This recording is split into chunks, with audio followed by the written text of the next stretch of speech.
ദൈവത്തിൽ വിശ്വസിക്കുക എന്ന് പറഞ്ഞാൽ ദൈവത്തിൽ ആശ്രയിക്കുക. ഈ ആശ്രയിക്കുന്ന മനോഭാവം കൂടുതലും കുഞ്ഞുങ്ങൾക്കാണ്. നമുക്കറിയാം, കൊച്ചു കുഞ്ഞുങ്ങൾ തൻ്റെ മാതാപിതാക്കന്മാർ പറയുന്നത് എന്തും വിശ്വസിക്കും, എന്തും അനുസരിക്കും. കാരണം അവർക്ക് അവരുടെ മാതാപിതാക്കന്മാരിൽ ഒരു ആശ്രയിക്കുന്ന ഒരു സ്വഭാവമുണ്ട്. ഇതുകൊണ്ടാണ് യേശുനാഥൻ പറഞ്ഞത്, നിങ്ങൾ കുഞ്ഞുങ്ങളെ പോലെ ആകാതെ ദൈവരാജ്യത്തിൽ പ്രവേശിക്കുകയില്ല എന്ന് പറയുമ്പോൾ കുഞ്ഞുങ്ങളുടെ മനോഭാവം ഉണ്ടായിരിക്കണം. കുഞ്ഞുങ്ങളുടെ മനോഭാവമാണ് ആശ്രയിക്കുന്ന മനോഭാവം, എന്തും വിശ്വസിക്കുന്ന മനോഭാവം.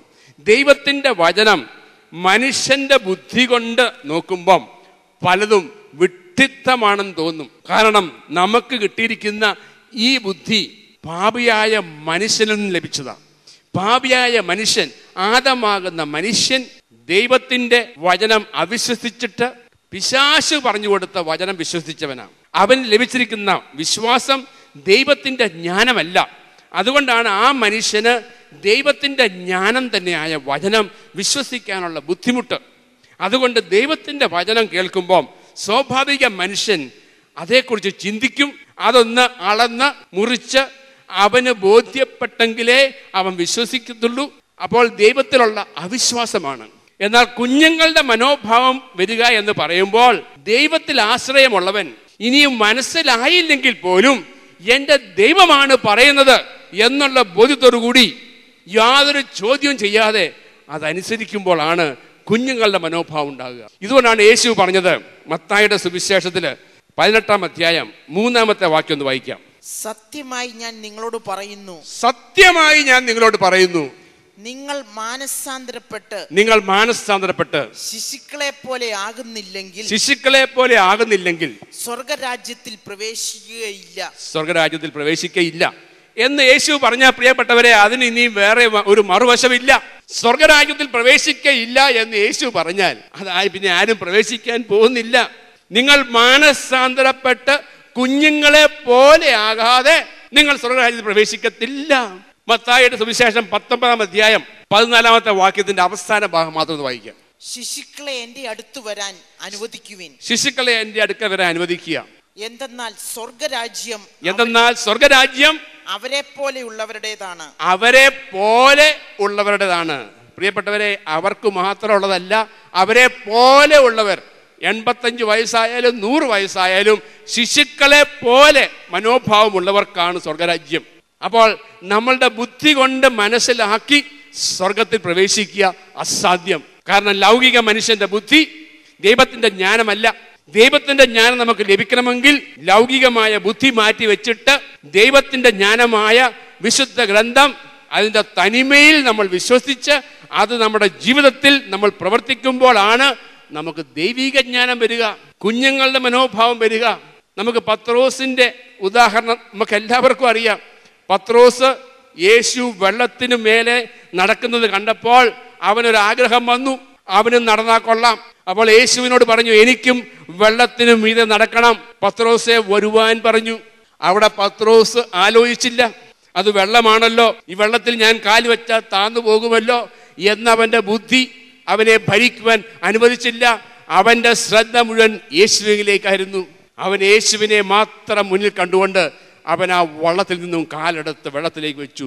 മനുഷ്യന്റെ ബുദ്ധിക്ക് മനസ്സിലാകാത്ത ഒരു കാര്യമാണ്. അവൻ നടന്ന് അല്പദൂരം കഴിഞ്ഞപ്പോൾ പെട്ടെന്ന് അവന്റെ ശ്രദ്ധ യേശുവിൽ നിന്നും മാറി. അവൻ തിരിഞ്ഞു നോക്കിയപ്പം വള്ളം ഒരുപാട് പിന്നിലാണ്, യേശു മുൻപിലും, അവൻ നടുക്കും വെള്ളത്തിന് നടുവില്. അപ്പോൾ അവന്റെ ബുദ്ധി പ്രവർത്തിച്ചു. ദൈവത്തിന്റെ വചനം പറയുന്നു, അവൻ വെള്ളത്തിലേക്ക് താന്നു. എപ്പോൾ മനുഷ്യന്റെ ബുദ്ധി കൊണ്ട് ചിന്തിച്ചോ അവൻ താന്നു.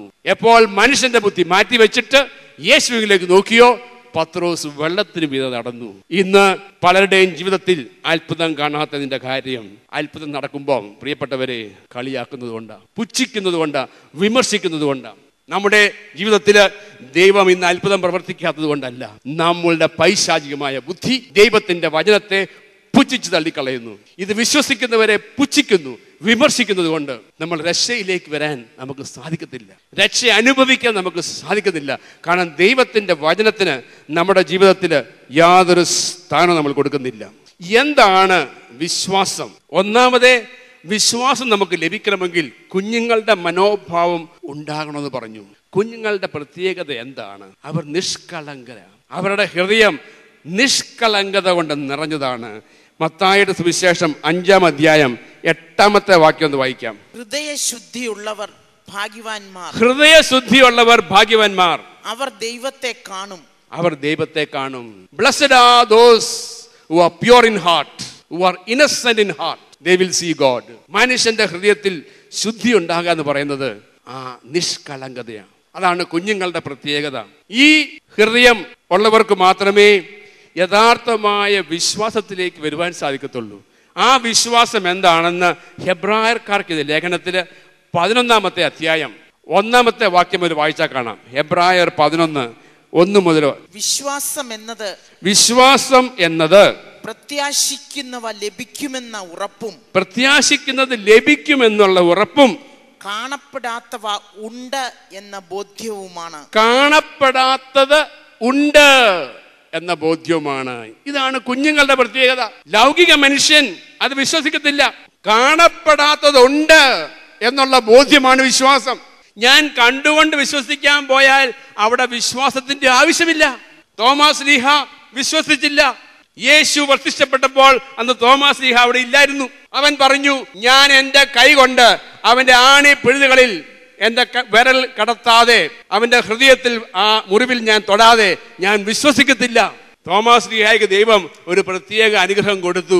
യേശു അവിടെ വന്ന് പറഞ്ഞു, തോമാ വന്ന് തൊട്ട് നോക്കിക്കൊള്ളാൻ പറഞ്ഞു. എന്ന തൊട്ട് നോക്കിയതിന് ശേഷമാണ് പറഞ്ഞത്, എൻ്റെ കർത്താവേ എൻ്റെ ദൈവമേ എന്ന് വിളിച്ചത്. യേശു പറഞ്ഞു, നീ കണ്ടതുകൊണ്ട് വിശ്വസിച്ചു, കാണാതെ വിശ്വസിക്കുന്നവൻ ഭാഗ്യവാന്മാർ. ഹല്ലേലൂയ.